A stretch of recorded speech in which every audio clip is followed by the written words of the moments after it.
Good afternoon. My name is Claude Steele. I'm the Provost of Columbia University, and it is my great pleasure to welcome you this afternoon to a World Leaders Forum event sponsored in conjunction with Columbia's Earth Institute. The focus of today's program is the Drylands Initiative, a project announced at the start of 2010 to address the challenges faced by people living in arid and semi-arid lands. 6 nations of East and Southern Africa are participating in the initiative. Many of them are assembled here, represented here today. And I want to welcome each of our distinguished guests to Columbia this afternoon. Thank you for making the time to be with us. Columbia University President Lee Bollinger launched the World Leaders Forum in 2003 as a university-wide initiative to support uninhibited dialogue on the most pressing economic, political, environmental, and social questions of our time. Questions that with each passing year have grown larger and larger in global dimensions. Over the past 7 years, the forum has offered an opportunity for more than 15,000 students, faculty, and staff to directly engage important figures from 48 nations representing really every corner of the globe. Our experience has confirmed the animating principle of the forum, that only through informed dialogue, critical scholarship, and a free exchange of ideas will answers emerge to the biggest problems facing the world today. The role of universities in creating a space for uninhibited and critical discussion of controversial issues has been noted on many occasions. If anything, the changes we are seeing in public discourse serve to heighten the importance of this role.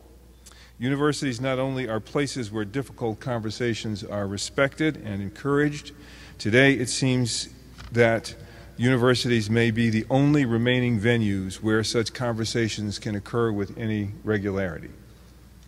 In the World Leaders Forum being held at Columbia this week, our university community once again will hear from a broad and dynamic group of political leaders. The diversity of viewpoints presented as part of the forum is a principal measure of its success. While providing a university forum does not imply an endorsement of the views expressed in these addresses or the policies pursued by these governments, we have a responsibility as a global center of learning to offer our community the chance to engage in conversations with men and women directly involved in meeting major challenges of the 21st century. No one ever said these conversations would be easy. In the case of the Drylands Initiative, the challenges are large and complex, touching on climate change, poverty, religion, infrastructure, public health, farming and animal production, commerce and trade, transportation, communications, legal systems. In the 21st century, many problems demand an interdisciplinary response, but none more so than the challenges of the drylands. One change essential to the success of this initiative is to set aside once and for all the common view among policymakers in Africa that drylands are a liability rather than an asset, wastelands instead of areas to be cultivated. For that task, one could scarcely find a better suited organization than our own Earth Institute, or a more effective advocate than its director, Jeffrey Sachs. Professor Sachs is currently Special Advisor to the United Nations Secretary General Ban Ki-moon. From 2002 to 2006, he directed the United Nations Millennium Project and advised the UN Secretary General Kofi Annan on the Millennium Development Goals. Please join me in welcoming the Director of Columbia's Earth Institute, Jeffrey Sachs.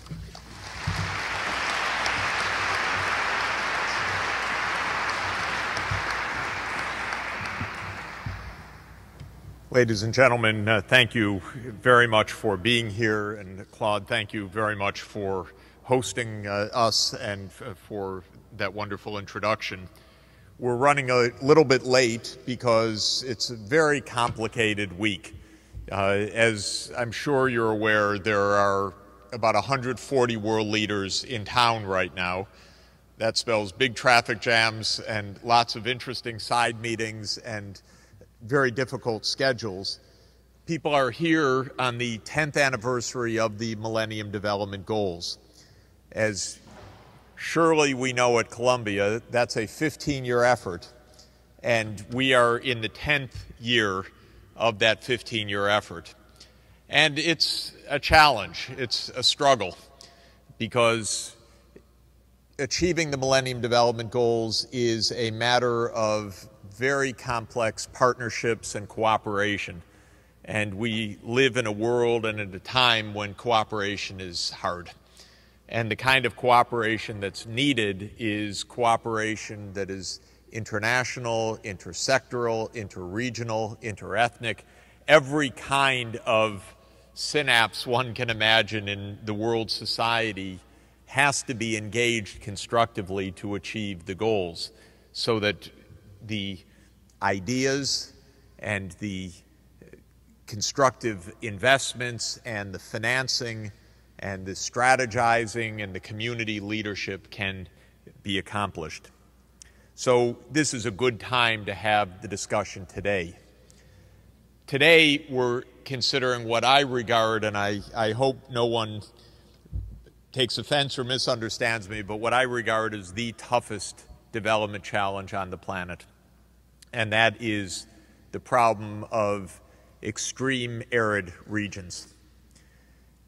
Many of you know about the Millennium Villages Project, which has been organized to introduce integrated rural development strategies across the range of Africa's agro-eco zones. And what we're seeing systematically is the drier the environment, the tougher the challenge. And one of the highly arid zones in the project, which is in the northeast of Kenya, near the Somalia border, is absolutely the hardest site.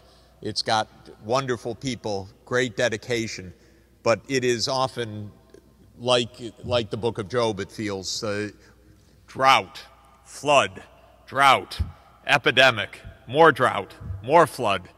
And it's been for 5 years the place of tremendous, tremendous challenge and difficulty, more than in the well-watered sites of the project where the rains come every year and one can depend on at least adequate rainfall for growing crops.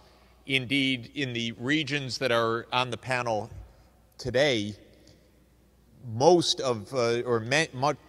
of the respective countries are so dry that they are not even producing crops, or very short season, small amounts of millet and sorghum, and a great deal of the agriculture is in fact pastoralism, and transhuman pastoralism or semi-nomadic pastoralism, where the herdsmen follow the short rains to follow the grasses for their livestock.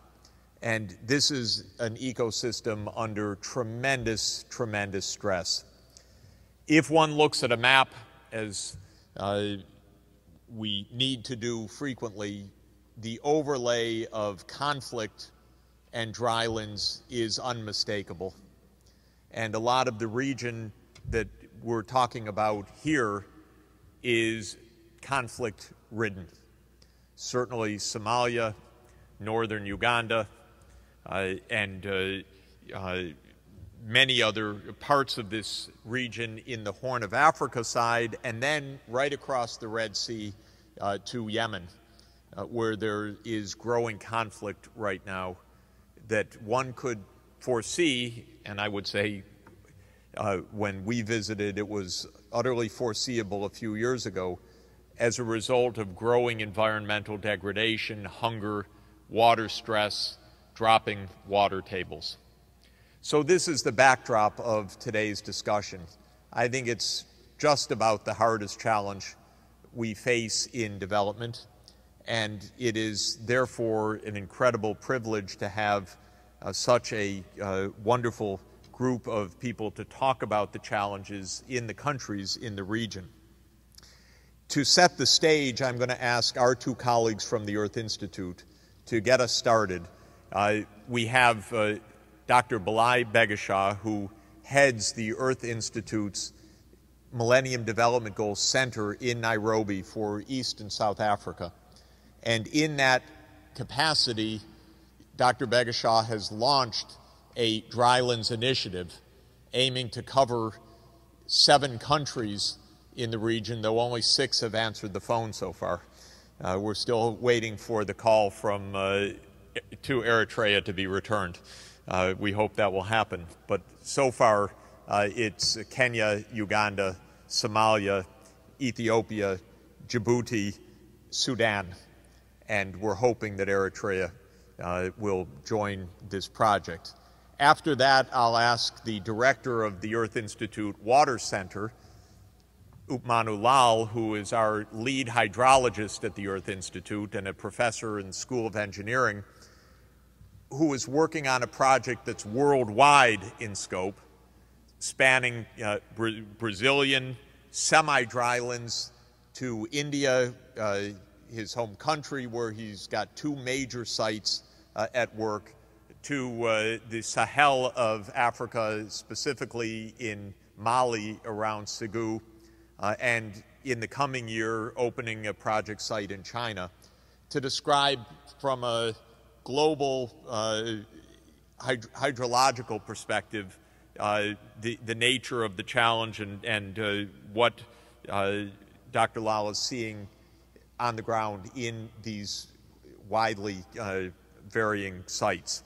Then we'll turn to our esteemed guests, and I will introduce each one of them at the time, and I'll ask them to share with us, of course, some view of the challenge that their countries are facing, help us to understand, and help us to understand how that global partnership can help the process. So without further ado, it's my great pleasure to welcome Dr. Begashaw. Belay, as many of you know him, he was for many, many years Minister of Agriculture of Ethiopia. He's esteemed throughout Africa for his leadership in practical steps to boost agricultural productivity and work in the drylands. And so let me turn it over to you, Belay.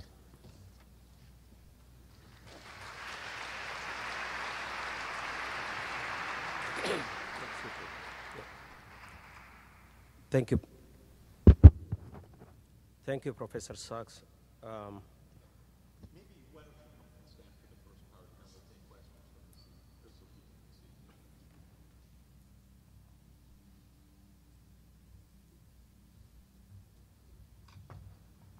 This is a challenging assignment like the Dryland itself.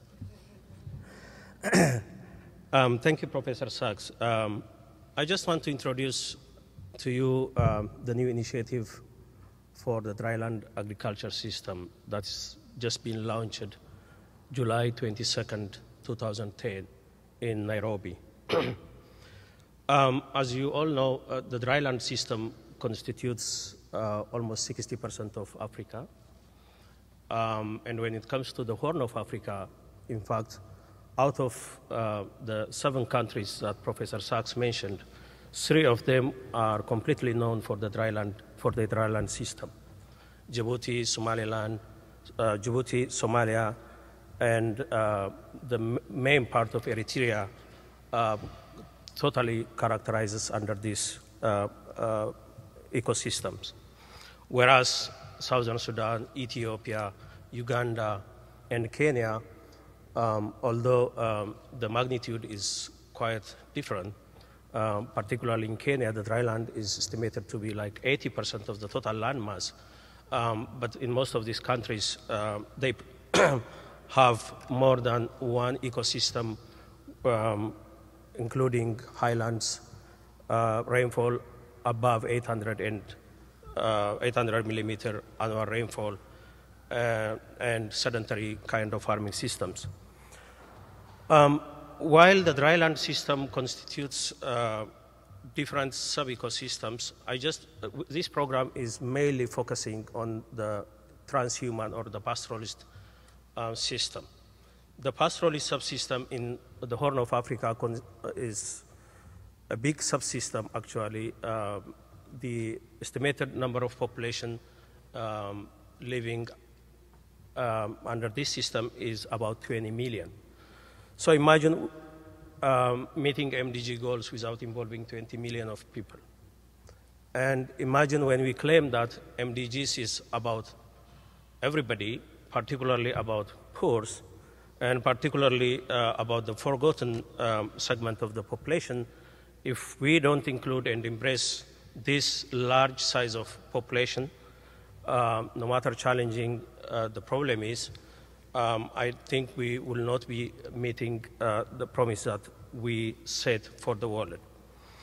So we start considering how best we can tackle this problem. And the experience of Dertu, the Dertu site in northern Kenya, shows us that this is a very challenging, but at the same time a doable kind of thing. And we have concluded that if this is something that can be done, how best we can expedite and enhance achievements in this regard, particularly when we are scaling up this development practice in many countries, and countries who have never been involved in this kind of integrated development work. So we had to ponder on these issues for about 6 months, creating different forums, inviting different people, expertise, including high-level policymakers who actually believe to be engaged and included right from the inception phase. So the objective of this program is mainly to in bringing the depossessed communities into the mainstream of economic development so that they can make meaningful contribution to the development and to the GDP making of their countries. And maybe the second most important objective is also overcoming the historical and current misconception about the dryland system and the people living in the dryland, which actually will bring hope to millions of people who have suffered from this neglect for years. The program is essentially an integrated development approach, but an integrated development approach in the area where nothing of the basic components are available. These areas are not only transhumans, not only suffers from erratic rainfall situation, drought and flood, as Professor Sachs mentioned, but also these areas are known to have no essential services and basic infrastructures at all. So if you have to start a program here, we have to start from zero. And in fact, we have the most important challenge is to bring in all these essential components in such a way that they can create some kind of critical mass or threshold for kicking off development. So from this point of view, we strongly believe that it is the only way to tackle this problem is to develop an integrated development approach that takes care of everything, of course, essential things, including infrastructure, health, education, and others, and not only comprehensive, but also something that should be done simultaneously. If we don't tackle these things simultaneously, we will not be able to kick off or to create the kind of threshold that we are expecting this program has to create in.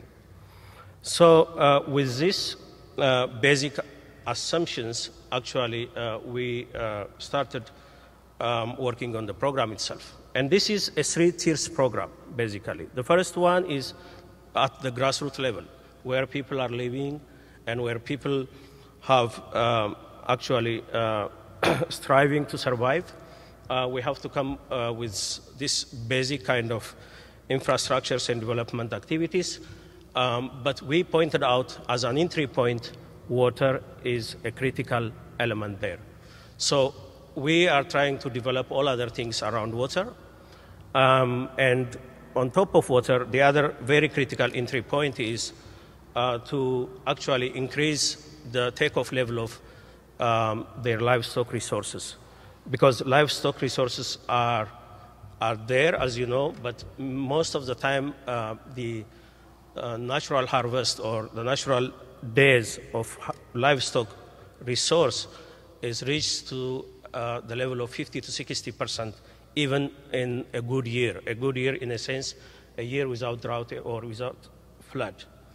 So we are trying to bring in this basic infrastructure closer to the people.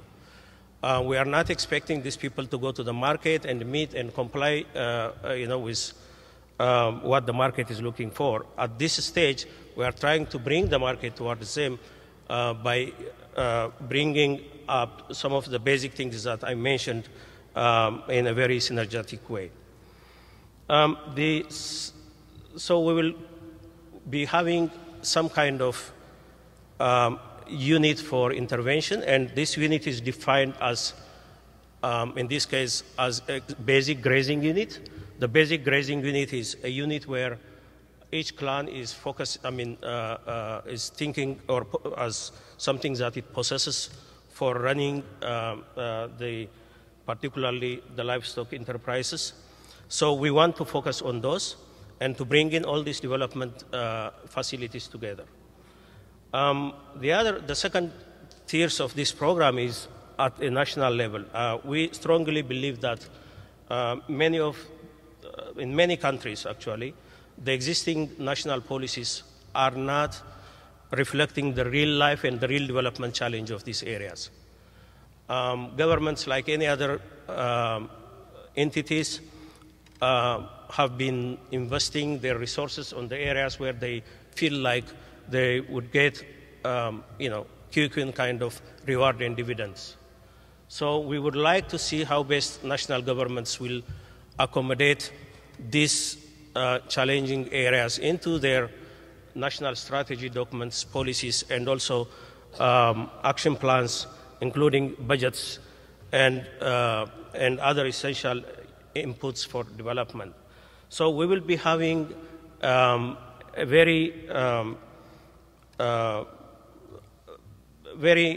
basic and at the same time, but very important interventions, particularly a policy level intervention at all levels at national levels. But we also try to actually help the national capacity building programs in such a way that they can have competent human resources and institutional capacities to follow up and also to pursue the kind of development activities that we are trying to demonstrate there. The third level, and the very interesting level, where we believe that at least minimum 40% of the whole effort and resource should go, is the regional level. At regional level will be, because we believe that these areas, regardless of the geopolitical demarcations and borders, these are areas under the same ecosystem. Problems are more or less homogeneous, and solutions, particularly technical solutions, can be easily transferred from one corner to the other, provided that that kind of facilities and willingness is there. So we are trying actually to build a regional capacity that will focus on basic regional issues like early warning system, immunization for livestock and the human being, basic epidemiology systems, and also major infrastructure and catchment approach, and also development of the hydrological systems. So in this case, the regional approach is going to be harmonized through national level policy work, so that every single person living in this ecosystem can have a feeling of living and actually trading whatever resources that has within the current region setup. This is something that is going to be coordinated, in fact, at regional level, but it's going to be implemented both at national and grassroots level. So in order to implement this thing we will be having like 2 levels of alliances. The first alliance is a political level kind of alliance where the number of ministers from each of these countries and regional organizations like COMESA, African Union, and others will be engaged with, and mainly focusing on harmonizing policy environments so that at the end of the day we will be able to create a single economic space where people can do, as I said, and carry out not only their daily life, but also their major businesses in the region. The second alliance is alliance of technical capacities. This includes individuals as well as institutions. This also involves all other institutions that are engaged in Dryland system. And we will be expecting a lot of networking and informations, and also harmonizing experiences through this approach. So this program is going to be implemented at least in 6 of the 7 countries, and we are expecting to have at least 10 different grazing units or like Millennium Village kind of areas as a basic unit for intervention. And we'll be carrying out a lot of capacity development and policy work at national and regional level. And more importantly, we are expecting the international communities and also people with experiences and expertise to contribute through these channels in the endeavors that we are striving to actually make differences in the dryland part of this battlefield. Thank you.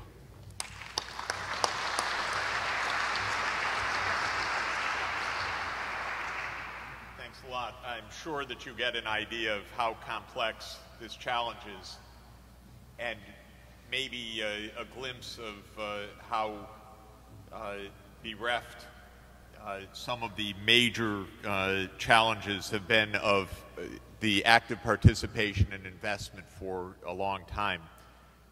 These regional structures don't exist, the national structures don't exist, the local areas have largely been abandoned, and people are hurting, and it's very complex.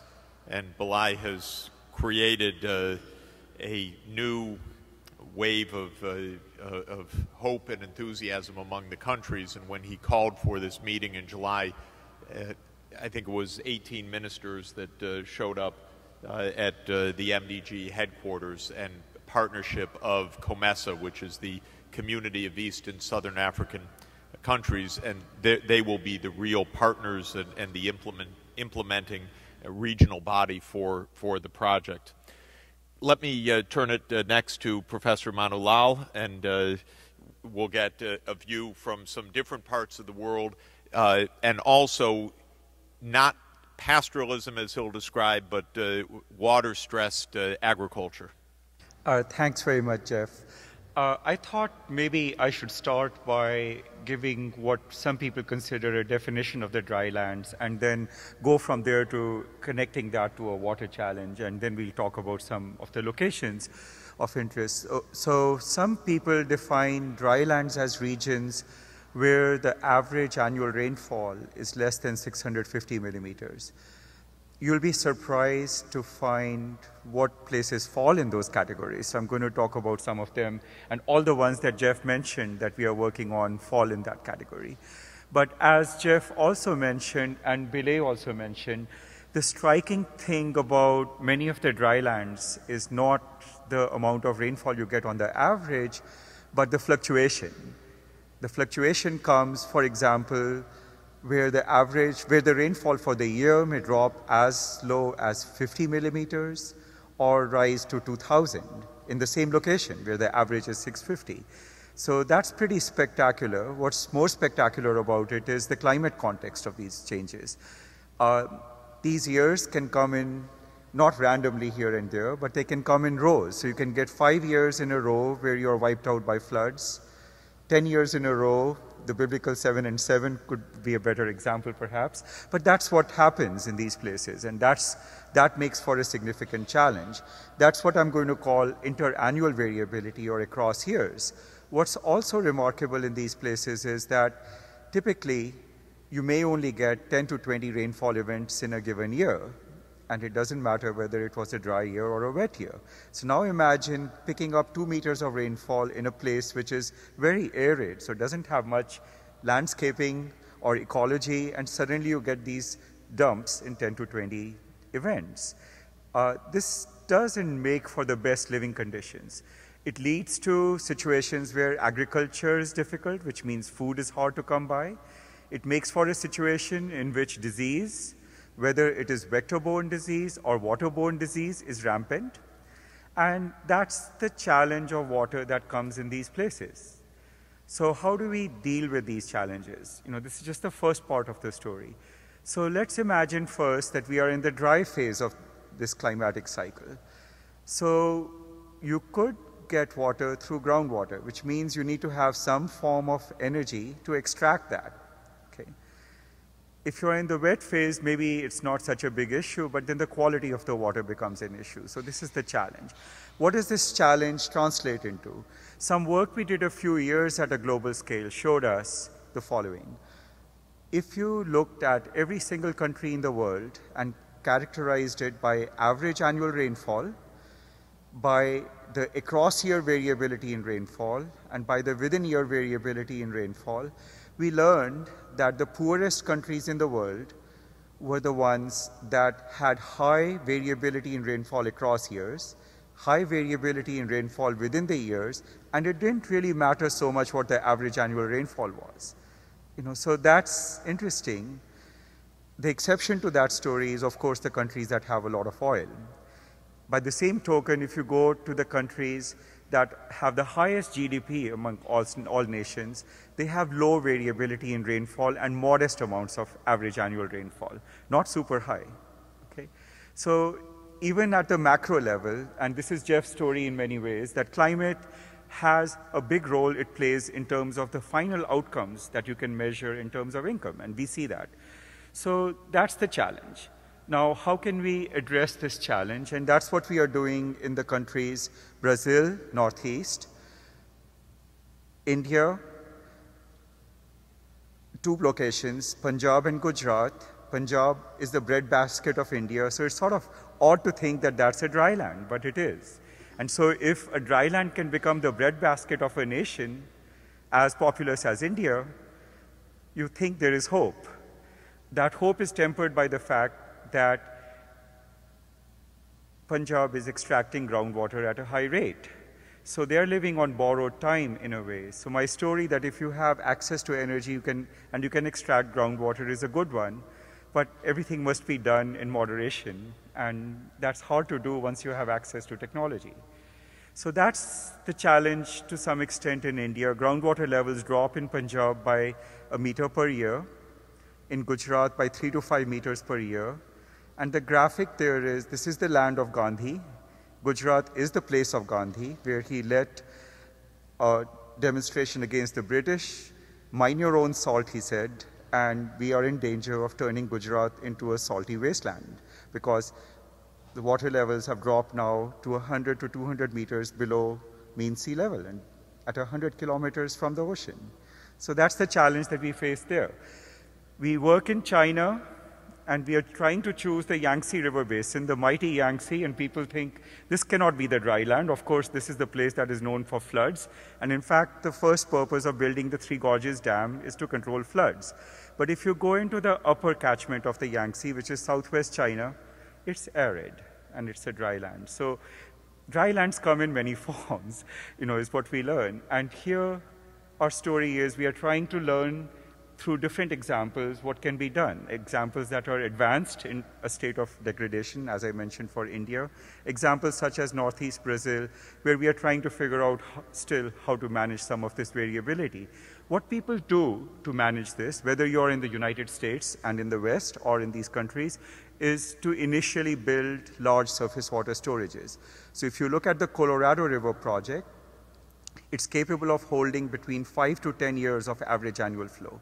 If you look at the Delaware River that supplies New York, it holds a few months of water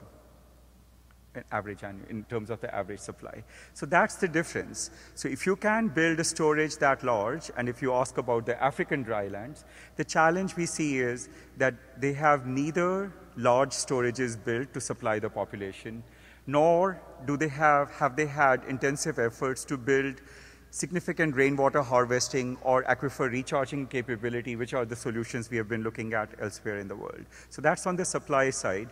With the Punjab example, I wanted to highlight that if your ambition is to become the breadbasket of a country in the drylands, that's not such a good idea. One has to choose the crops you grow and how you grow them judiciously. And that's the major lesson that we learned from that particular endpoint. So I can talk on this for hours, but I don't have hours. So what I'm going to do is I'm going to close off by highlighting the key points. Climate variability is a big issue. You can manage that with surface or subsurface storage. The harsher conditions require adaptability in terms of what you grow there and what you do there. The fact that climate is persistent in these places in the dry or wet phase and has a very high amplitude of fluctuation suggests in many cases that climatic predictability could be very high. What that says is that you could start out before the season in which you're going to grow a crop and have a pretty good idea of what might happen. That gives you a strategy for adaptability, whether you're talking about climate change in the future or whether you're talking about the dramatic variation we see in these places. This is counterintuitive because many people think that a place that has very high fluctuations must not have predictability and it is random. Another way of thinking about that is if you don't have much variability, there's not much to predict. So that's one of the bright spots that one can think about in terms of the drylands. With that, I'll say that I'm very hopeful that in terms of the initiative that is being launched, we can come up with solutions that are at the larger scales and at the village scales that harmoniously can lead to a much better outcome than what we have seen in these places.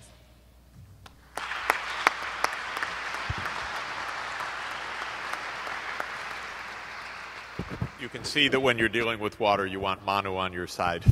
We're very grateful for all the wisdom. Now let's turn to our honored guests, and we have three countries represented here, Uganda, Djibouti, and Somalia. And let me start over on my far left and your right to introduce Sheba Rukekere, who is the head of the Drylands program in Karamoja, northern Uganda. And the First Lady of Uganda, Madam Museveni, is also the minister of this region and is also on the governing board of the Drylands Initiative that Belay started to discuss. So it's really wonderful to have you here. And if you could tell us about Karamoja and the challenges and what kinds of solutions you're envisioning, that would be tremendous. And you're very welcome to come up to the podium.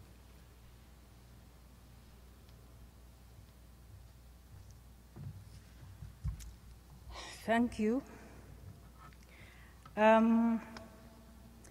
Karamoja is a sub-region located in the northeastern part of Uganda, bordering Kenya, the dry lands of Kenya, and also Sudan.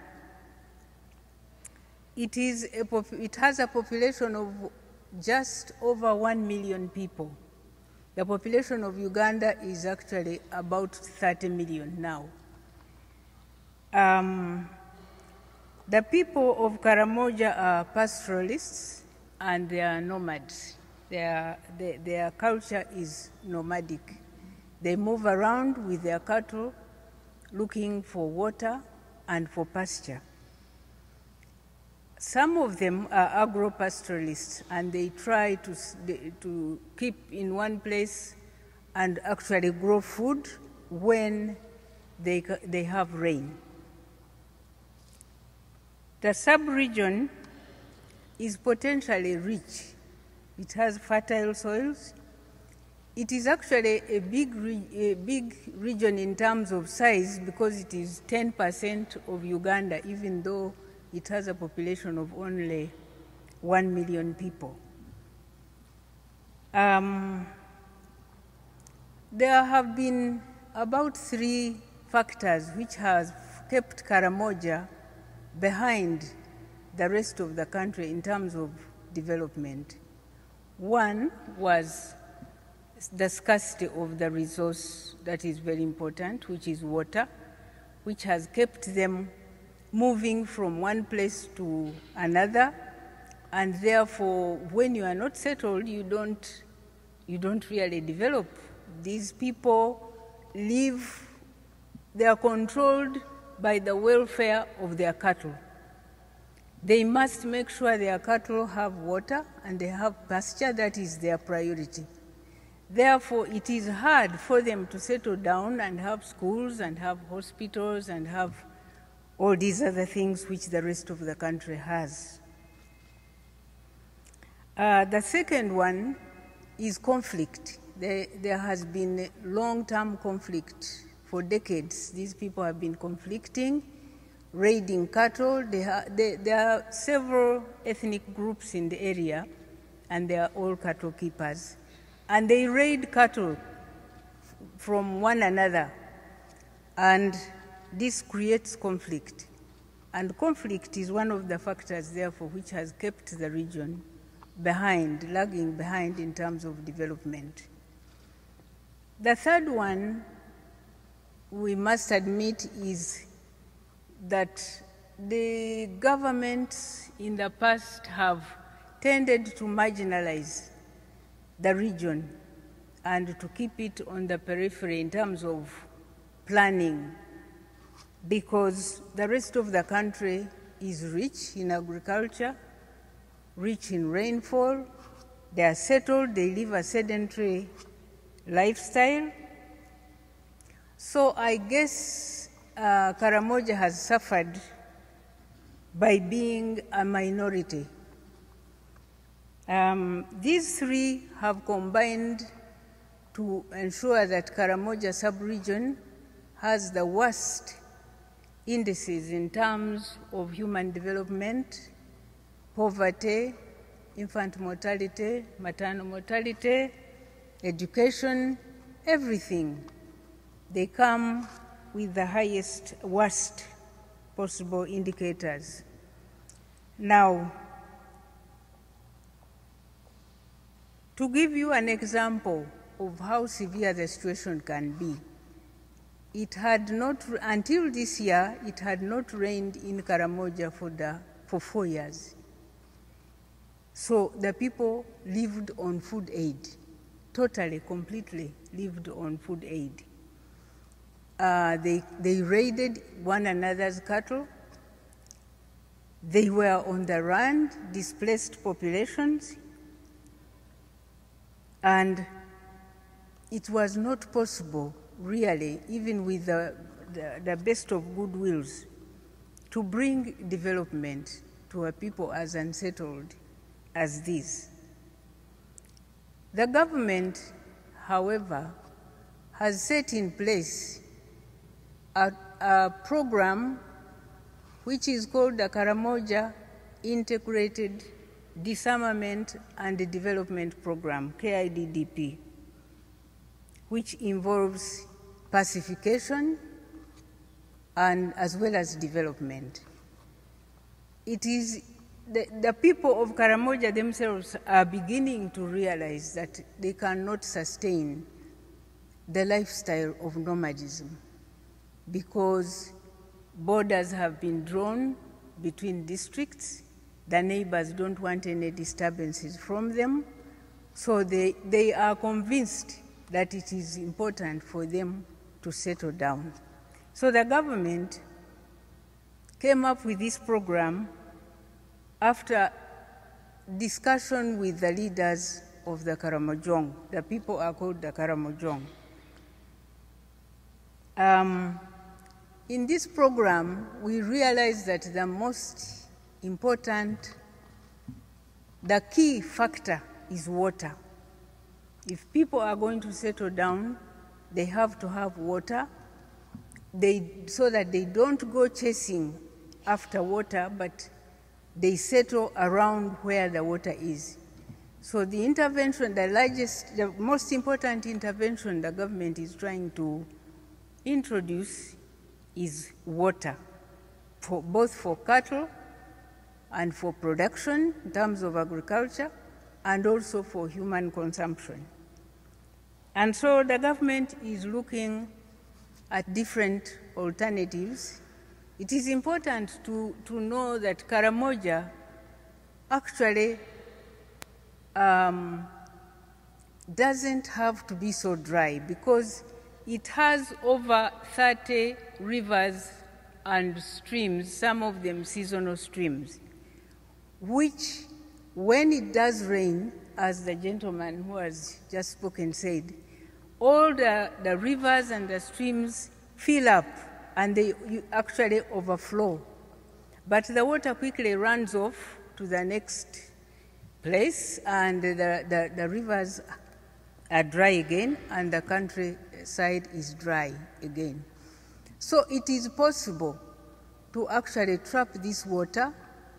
We are looking at examples of the Punjabi area, which the gentleman, the speaker before, had just talked about, to dam this water in the rainy season when it comes, to do what they call check dams.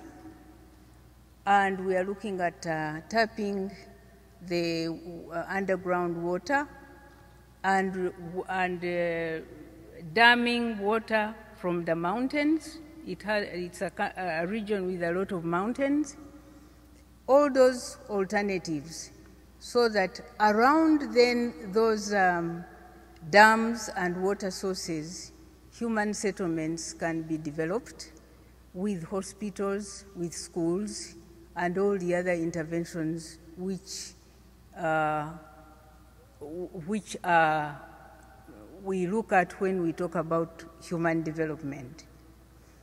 Therefore, we were excited when we were approached by Drylands Initiative, and we are happy. We are very happy to have them, because the integrated approach they are talking about is really what we are talking about, and we think that they are going to complement us and contribute to the development that we already have in place for Karamoja.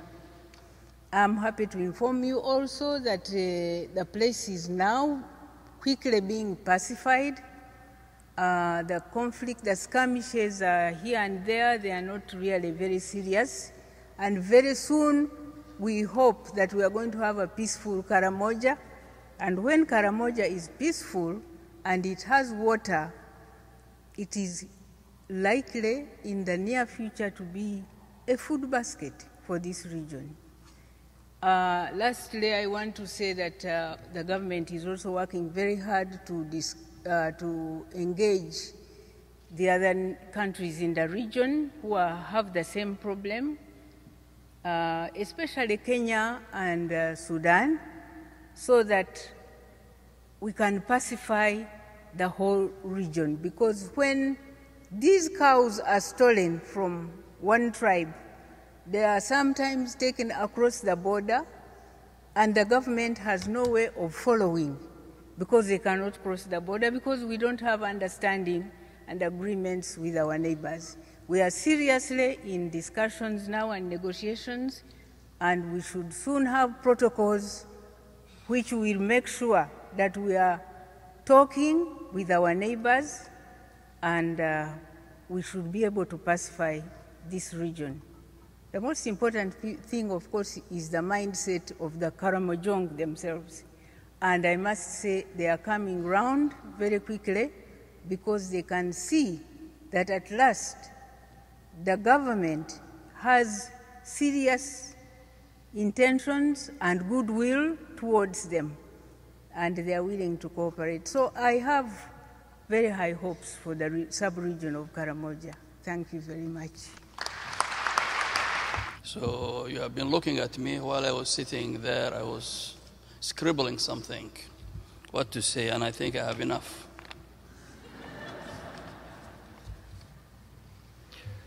Thank you for this new initiative, the Dryland Initiative, which the Arid Institute has initiated through the efforts of many in Columbia University and the international community. But I would like to commend Professor Sachs for his selfless dedication to reduce the plight of many in the developing countries, particularly in Africa, to reduce poverty. He has dedicated himself to the achievement of the Millennium Development Goals. I have known him for quite some time, since he has been working with Kofi Annan, and how he has been so devoted, and all the literature that unit in the United Nations Development Program has put out. So we're really thankful for your efforts, tireless efforts. I think I'm going to talk about Djibouti, and the way I will explain to you about Djibouti, since most of you don't know the Republic of Djibouti, I would like to say that I think you know Ethiopia, I think you know Somalia, I think you know Eritrea. If you know all these three countries, then Djibouti is a neighbor. That's the way I would like to describe for most of you who don't know where we are located or who have not ever heard of Djibouti. So Ethiopia, Somalia, Eritrea are our neighbors. And our fourth neighbor happens to be the Red Sea, by far the most peaceful.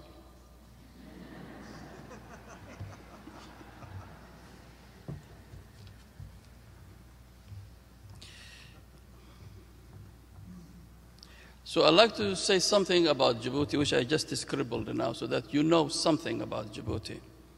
Djibouti is a very small country, about 20,000 square kilometers, less than 1 million population, highly challenged by climatic difficulties. It is hot, arid, rocky, dry, and I think it fits very well with the initiative of the Dryland. We have many challenges. First of all, we are woefully deficient with water. Among the 25 countries in the world that are deficient in water, Djibouti is at the top. In fact, we are told in 20 years, the country will run out of fresh water. Completely out of fresh water in 20 years. So we're very, very highly deficient in fresh water, and of course, you can agree with me, in agriculture. Less than 15% of our country is arable or cultivable. So I'm going to do all the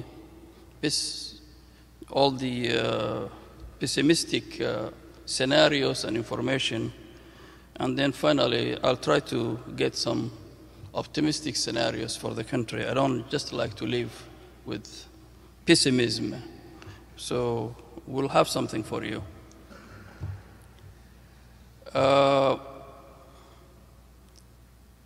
Rain is very scarce, as you would expect.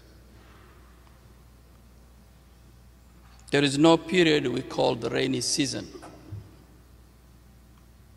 We welcome it when it comes. It does come, but rarely. Our biggest handicap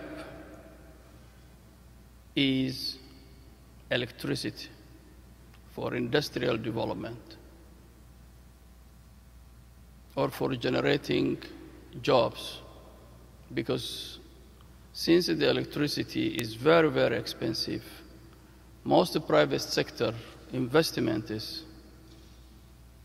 are rare in the country, mainly because of this particular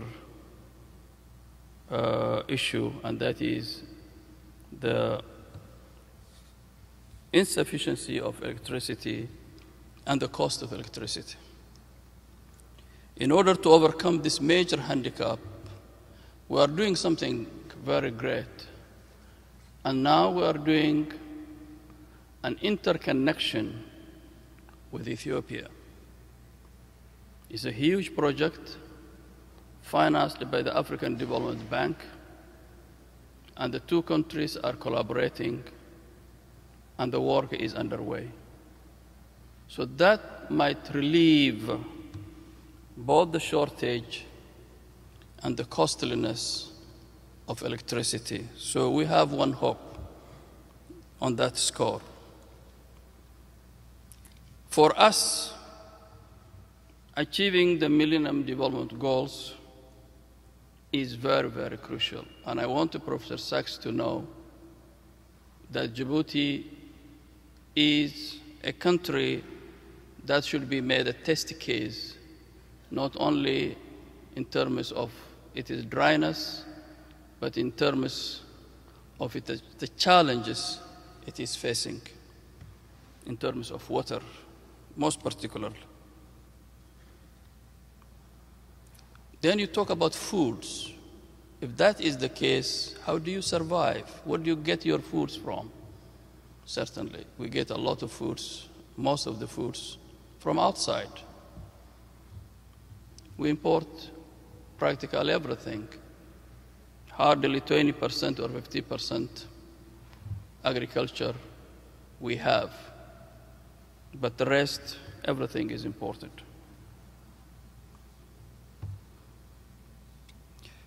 I think for the sake of brevity, let me say something about the country in terms of what it does for its own population. Despite all these handicaps, all these challenges, all these scary stories. And I'd like to share with you that this small and poor country, highly challenged country, happens to be the least known welfare state, perhaps in the world. And this is what it does. Djibouti provides primary, secondary, and university education free. All the 3 levels of education free. We have a new university now. It's not full-fledged. Some students go there in the last few years. But traditionally, we have been giving scholarships to our students to go abroad and they study. We are still doing it since the new university cannot absorb all the students or all the fields of study. We are still sending them abroad. I know how much university education costs here. So this is a very interesting element for you to ponder over.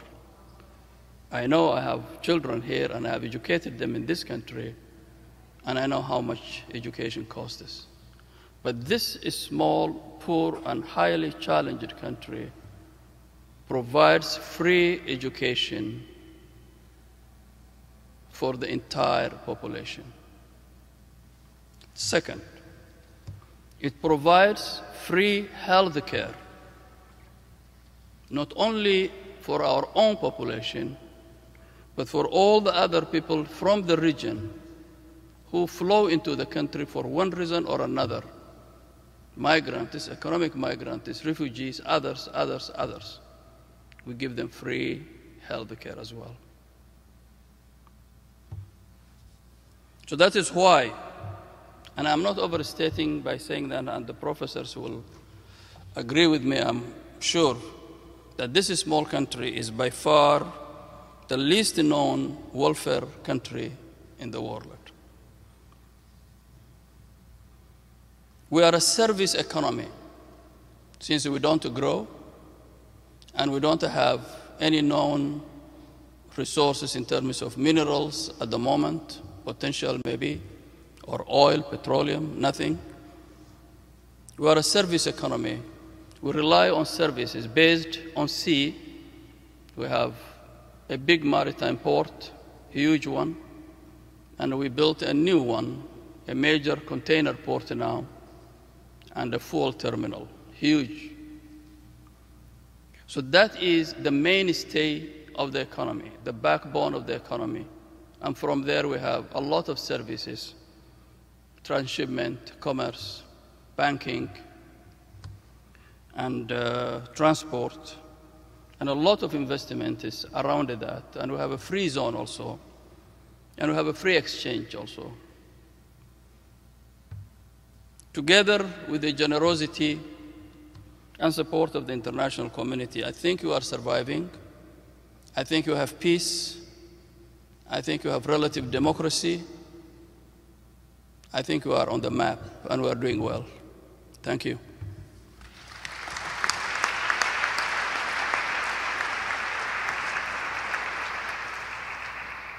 Thank you very much, and thank you for the commitment, which I know firsthand, and from you, Ambassador, to the Millennium Development Goals and the very impressive achievements of the country.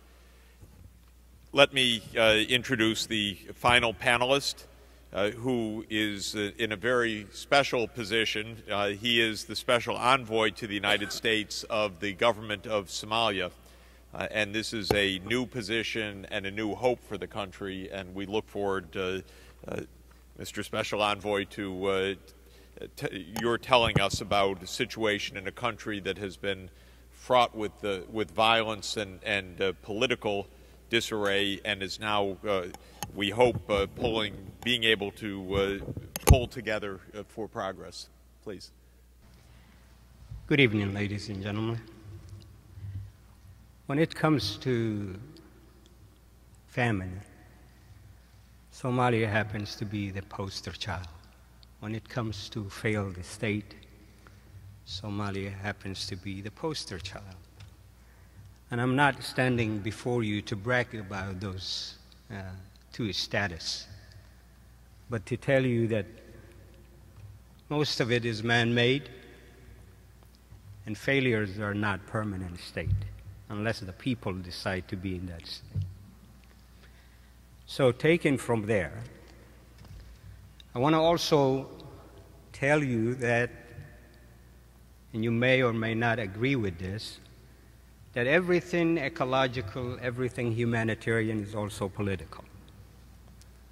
And Somalia knew this long time ago, before the rest of the world knew. When the rain is short in one region, tribes migrate from one area to the other. It creates problems. If any particular group wants to build a hospital today in Somalia, it's a humanitarian act. Until they decide which region they want to build in, then all of a sudden it's political.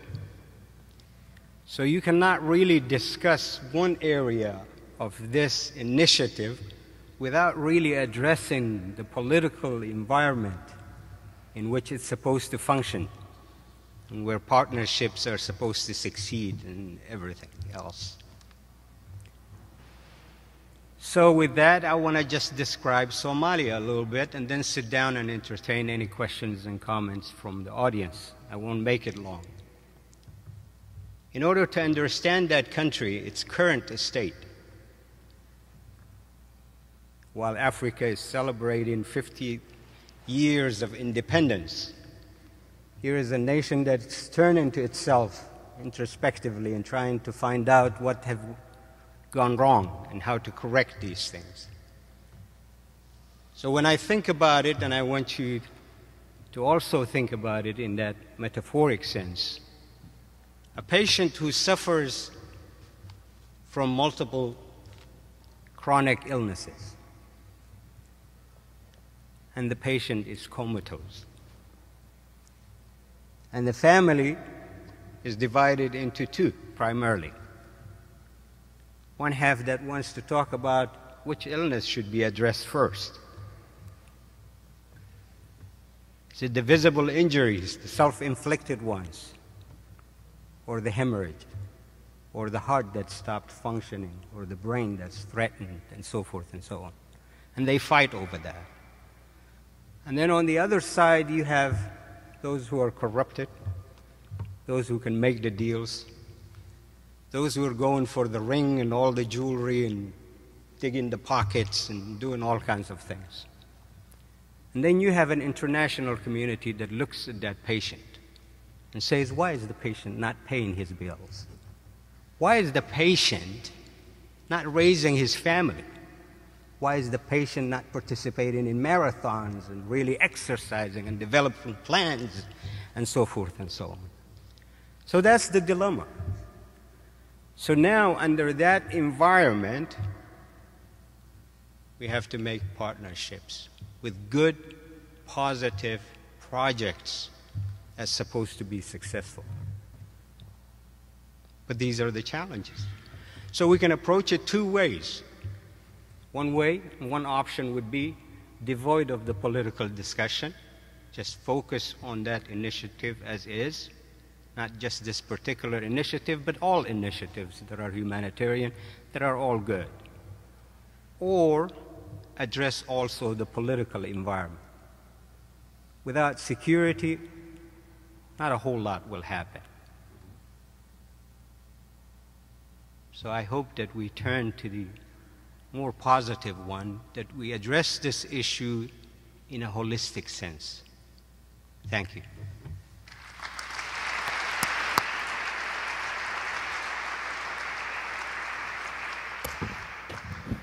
Thank you very much for that very vivid description and challenge. I hope everybody has, I'm sure everybody appreciates by now how complex this region is and how complex the challenges are. I count in terms of the kind of expertise, and I'm now talking to the students especially, the kinds of expertise that are needed and that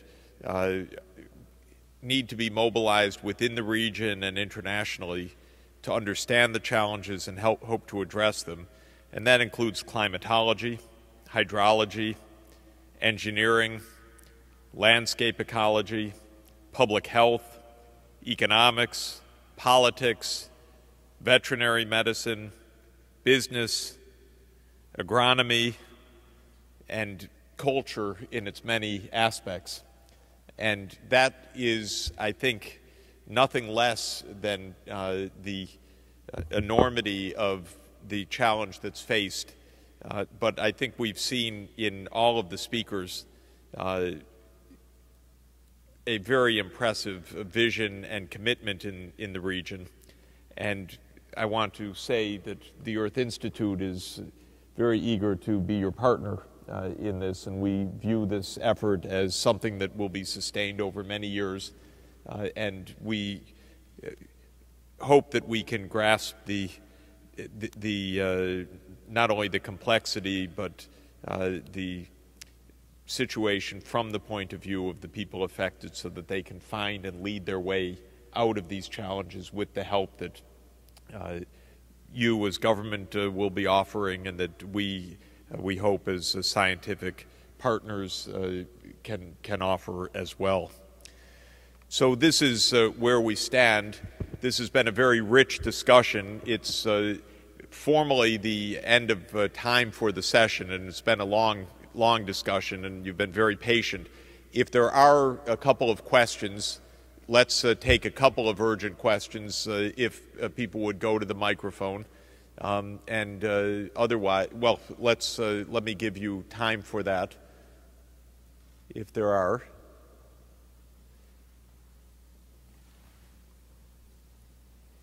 Please introduce yourself and direct your question to any of the panel members. Okay, thank you. My name is Rhonda Shafi. I'm a third-year student in Columbia College.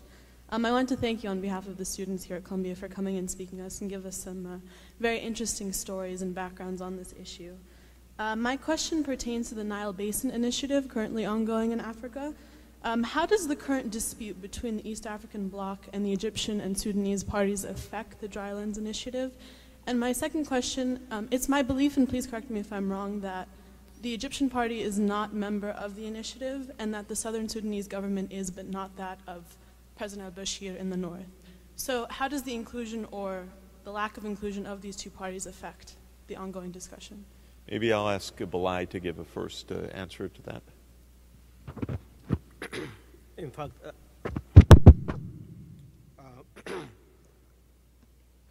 when we first right into the mic, closer. This initiative is mainly engaged those countries that are falling under the East African. Actually, these countries are known for their not only for the dryland system, but also they are known to be having a pastoralist system that cross-cuts across these 6-7 countries. Egypt is far from here, actually, and Egypt is not included in the program.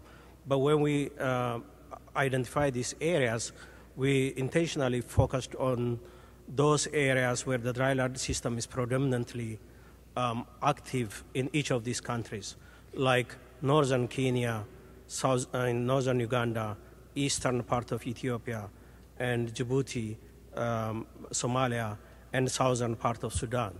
Because if you see these countries, they are neighbors, they are sharing borders, and at the same time, most of the people who are living in these areas are sharing common value of transhuman kind of farming system. So that's how the inclusiveness and the exclusiveness of countries be set and determined. When it comes to the Nile Initiative, this is something that has been going on for a while. There are some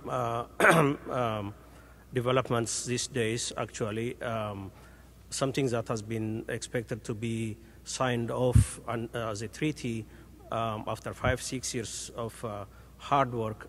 It hasn't taken place yet.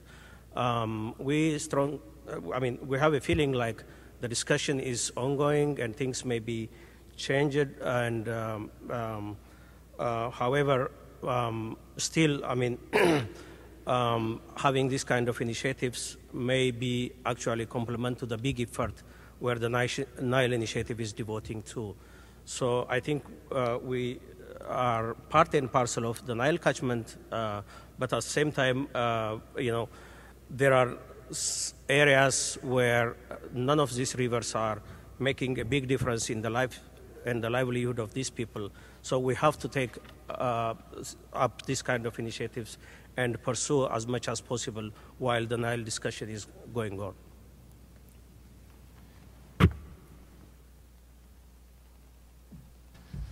I think that with the hour late and I don't see any other questioners right now, let me take the opportunity, therefore, to thank this wonderful panel, especially thank our guests at the university for coming and spending the time and giving us such thoughtful comments and observations about their countries. I want to say to the students and to everybody else that as we launch this initiative, we are always keen on student engagement and partners and involvement. This is going to be many years of fascinating challenge with the wonderful counterparts in these countries. We have a new major for the first time this year. We're very excited, a major in sustainable development. And within that context, this program obviously exemplifies what sustainable development means, a holistic human natural environment interaction in all its complexity. And I think you can see why such a major is needed. And we hope that students here will get very much involved and see the fascination and the need for this kind of knowledge. To all of you, please join me in thanking our panel.